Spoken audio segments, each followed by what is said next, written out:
ساتل او منځ د غوړ ډېره لویه ذمهواري ده، ډېره لویه ذمهواري ده. په دې کې زموږ نه چې ډېر زیات غفلت کېږي، ډېره کمزوري کېږي.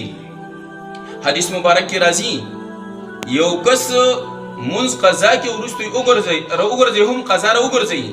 لکه یو کس دغه نه مثال په طور د ماسپښین منځ قضا شو یا سهار منځ یې نه دی کړی، اوس د ماسپښین سره دغه منځ را ګرځولی دی د خپل وخت په نه کولو په وجه باندې. حدیث مبارک کې راځي 2,88,00,000 کاله به دی په جهنم کې سوځي.